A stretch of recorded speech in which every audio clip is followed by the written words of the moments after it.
కదా.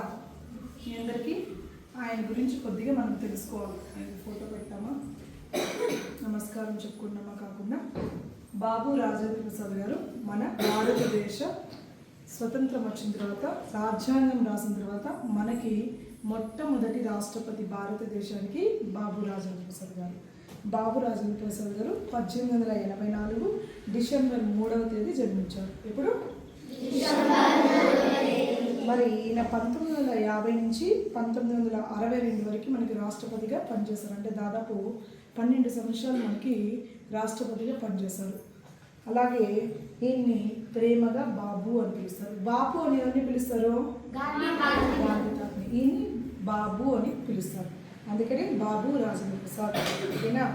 తర్వాత ఈయన సివాన్ జిల్లా బెంగాలీ ప్రెసిడెన్సీ బ్రిటిష్ ఇండియాలో, ప్రస్తుతం బీహార్లో ఈయన జన్మించారు. సివాన్ జిల్లా బెంగాలీ ప్రెసిడెన్సీ బ్రిటిష్ ఇండియాలో, ప్రస్తుతం బీహార్గా పేరొందిన భారతదేశంలో ఈయన జన్మించారు. ఈయన తండ్రి పేరు శ్రీ మహదేవ్ సహాయ్, తల్లి పేరు శ్రీమతి కమలాదేవి. వీరికి జన్మించారు. అలాగే ఈయన భార్య పేరు రాజ్వంశీదేవి ఈయన భార్య పేరు.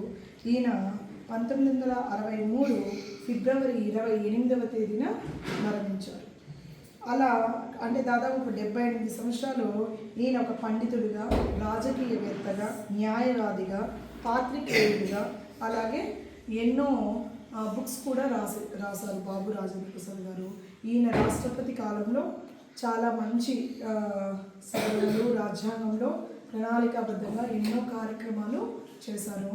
కాబట్టి ఎన్నేళ్ళైనా కూడా భారతదేశం రాజ్యాంగం అమలులోకి వచ్చిన తర్వాత మన మొట్టమొదటి రాష్ట్రపతి ఎవరంటే బాబు రాజేంద్ర ప్రసాద్ గారు. ఈయనకి 1963లో రాష్ట్రపతిగా భారతరత్న అవార్డు ఇచ్చి సత్కరించారు. మరి భారతరత్న అవార్డు గ్రహీత, మంచి కార్యక్రమాలు, మంచి పుస్తకాలు, న్యాయవాదిగా, రాజకీయవేత్తగా, పాత్రికేయుడిగా, పండితుడిగా ఎన్నో కార్యక్రమాలు చేసి మన భారతదేశ రాష్ట్రపతి అయిన ఆయనకి మనమందరం చైతన్య స్వచ్ఛంద సేవా సంస్థ చిన్నారులుగా, మేము ఒక సిబ్బందిగా మన సంస్థ తరఫున ఆయనకి ఘన నివాళులు అర్పించి ఆయన స్ఫూర్తిగా తీసుకొని మీరు కూడా ఆయన అడుగుజాడల్లో నడిచారు.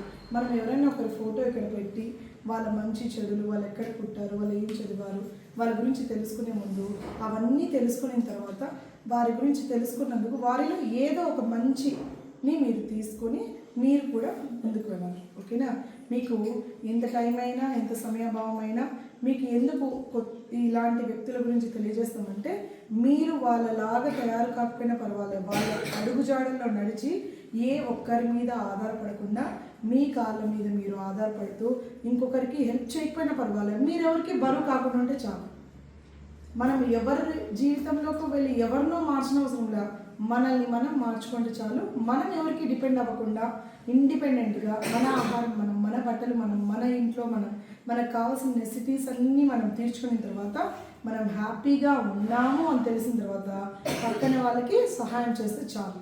ఇదే మీకు నేర్పించేది. ఏమంటే ఎవరి మీద ఆధారపడకూడదు. మనం మానవ జన్మ ఎత్తినాము, మనకి జంతువులుగా కాకుండా, పక్షులు కాకుండా మనకి మానవ జన్మ ఇచ్చారు అంటే ఏదో ఒకటి సాధించడానికి కదా. ఏదో ఒకటి సాధించే ముందు మీరు మిమ్మల్ని, మీ గురించి తెలుసుకొని, ఇలాంటి వాళ్ళ చరిత్రల గురించి తెలుసుకొని వారి అడుగుజాడల్లో నడవడమే మీకు ఇలాంటి కార్యక్రమాలు చేసే ముఖ్య ఉద్దేశం. ఓకేనా. థ్యాంక్ యూ అందరికీ. రాజేంద్ర ప్రసాద్ గారు మన మొట్టమొదటి రాష్ట్రపతి ఎవరు? ముద్దు పేరు ఏం పేరు? Very good. ఈయనకి ఏ అవార్డు వచ్చింది? Very good. ఈయన భార్య పేరు ఏం పేరు? రాజ్వంశీదేవి. ఈయన ఫిబ్రవరి 28, 1963లో చనిపోయారు. అలాగే ఈయన తండ్రి పేరు శ్రీ మహదేవ్ సహాయ్, తల్లి పేరు శ్రీమతి కమలాదేవి. ఓకేనా. Thank you.